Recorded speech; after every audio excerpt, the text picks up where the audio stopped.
26 to 30 logical reasoning. Question number 26. Which fallacy is committed in the following statement? Statement is saying, I can expect that you would not find any moral issue in making abortion illegal, since your ability to feel sympathy for the rights of women is general is very limited ಅಂತ. So ಇಲ್ಲಿ ಒಬ್ಬ ವ್ಯಕ್ತಿ ಇನ್ನೊಬ್ಬ ವ್ಯಕ್ತಿನ ಮಾತಾಡ್ತಾ ಇದ್ದಾನೆ, reason ಕೊಟ್ಟು attack ಮಾಡ್ತಾ ಇದ್ದಾನೆ.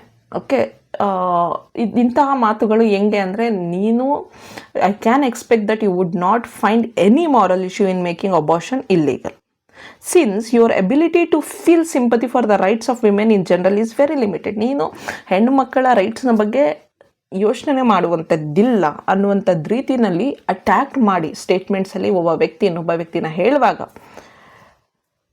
ಇದು ಆರ್ಗ್ಯುಮೆಂಟ್ ಆಗಲ್ಲ, ಇದನ್ನು ಅಟ್ಯಾಕ್ಟ್ ಅಂತ ಹೇಳ್ತೀವಿ. This is a personal attack ಅಂತ ಹೇಳ್ತೀವಿ. ಇದು ಯಾವಾಗ ಆಗುತ್ತೆ ಅಂದರೆ ಅಡ್ ಹಾಮಿನಮ್ ಅನ್ನುವಂಥ ಫ್ಯಾಲಸಿನಲ್ಲಿ ಪರ್ಸನಲ್ ಅಟ್ಯಾಕ್ ಆಗುತ್ತೆ. Okay, next question number 27. Which of the following statement are logically equivalent? Equivalent ಅಂದರೆ ಒಂದೇ ರೀತಿ ಇದೆ ಅನ್ನುವಂಥದ್ದು. No soaps are writing tools, all soaps are non writing tools, no non-writing tools are soaps, no writing tools are soaps. So ಇಲ್ಲಿ ಏನಾಗುತ್ತೆ, no soaps are writing tools.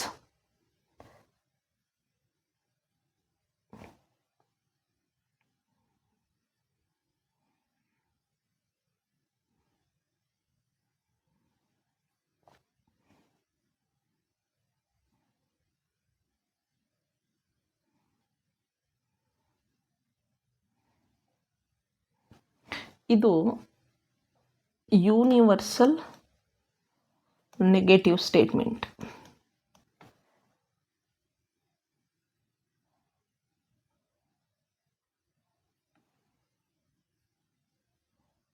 and also no writing tools are soaps. No soaps are writing tools, no writing tools are soaps. ಇದು ಕೂಡ universal negative statement.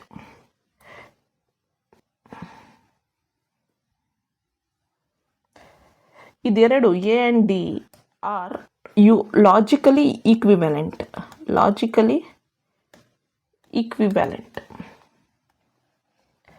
Question number 28. Which proposition cannot both be false though both can be true ಅಂತ ಹೇಳಿದ್ದಾರೆ. Some poems are art works, some are particular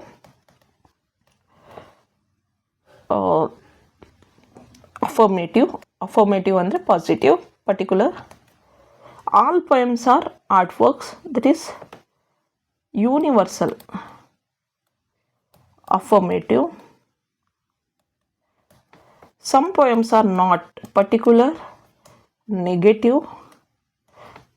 Some artworks are poems, so idu particular, affirmative. So which of the following propositions are so related that they cannot both be false though they can both be true? ಎರಡು falls ಆಗೋದಕ್ಕೆ ಸಾಧ್ಯ ಇಲ್ಲ, ಆದರೆ ಎರಡು true ಆಗಬಹುದು ಅನ್ನುವಂಥದ್ದು ಯಾವುದು ಅಂತ ಹೇಳ್ತಾ ಇದ್ದಾರೆ. Usually some poems are art work, some art works are poem. ಇದೆರಡು ನೋಡಿ ಪರ್ಟಿಕ್ಯುಲರ್ ಅಫರ್ಮೇಟಿವ್ನೇ ಇದೆ. ಓಕೆ, ಇದೆರಡು ಟ್ರೂ ಆಗ್ಬೋದು, ಎರಡು ಫಾಲ್ಸ್ ಆಗ್ದಲೇನೂ ಇರುತ್ತೆ. ಸೊ ಅದಕ್ಕೆ ಇಲ್ಲಿ option A is the right answer. Next question number 29. ಅದೇನು the following terms in order of increasing denotations ಅಂತ ಹೇಳಿದ್ದಾರೆ. Chess, board games, sports, indoor games. Sports ಅನ್ನುವಂಥದ್ದು ತುಂಬ ದೊಡ್ಡದು. Sports is a big category. ಅದರೊಳಗೆ ಈ ಸ್ಪೆಸಿಫಿಕ್ ಅಂತ ಬಂದಾಗ ಚೆಸ್ಗಿಂತ ಸ್ವಲ್ಪ ದೊಡ್ಡದು ಬೋರ್ಡ್ ಗೇಮ್ಸ್. ಬೋರ್ಡ್ ಗೇಮ್ಸಲ್ಲಿ ತುಂಬ ಬೋರ್ಡ್ ಗೇಮ್ಸ್ ಇದೆ ತಾನೇ, ಲೈಕ್ ಚೆಸ್, ಕ್ಯಾರಮ್ ಬೋರ್ಡು, ಆ ರೀತಿ ಇಲ್ಲ, ಸ್ನೇಕ್ ಆ್ಯಂಡ್ ಲ್ಯಾಡರ್ ಆ ರೀತಿ ಎಲ್ಲ. ಬೋರ್ಡ್ ಗೇಮ್ಸಲ್ಲಿ ಚೆಸ್ ಅನ್ನುವಂಥದ್ದು. ಇಂಡೋರ್ ಗೇಮ್ಸಲ್ಲಿ ಬೋರ್ಡ್ ಗೇಮ್ ಈಸ್ ಒನ್ನು. ಅದರಲ್ಲಿ ಸ್ಪೋರ್ಟ್ಸಲ್ಲಿ ಇಂಡೋರ್ ಗೇಮ್ಸಲ್ಲಿ ಬೋರ್ಡ್ ಗೇಮಲ್ಲಿ ಚೆಸ್. ಸೊ ಇಲ್ಲಿ ಅವ್ರು ಏನು ಹೇಳಿದ್ದಾರೆ, ಇನ್ಕ್ರೀಸಿಂಗ್ ಡೆನೋಟೇಷನ್ ಅಂತ ಹೇಳಿದ್ದಾರೆ. Smallest to largest. So smallest is chess ಆದಮೇಲೆ board games, that is A B D C. ಇಲ್ಲಿ fourth option 4. Next, question number 30. The word is an effect and hence it must have an efficient and intelligent cause.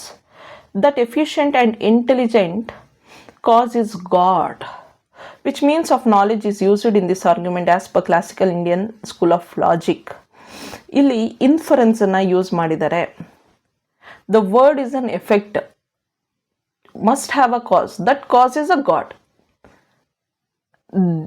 Cause effect reasoning ಹೇಳ್ತಾ ಇರೋದ್ರಿಂದ ಇಲ್ಲಿ cause and effect reasoning ಹೇಳ್ತಾ ಇರೋದ್ರಿಂದ this is inference. Okay, inference is when a cause and effect reasoning is occurs. Thank you.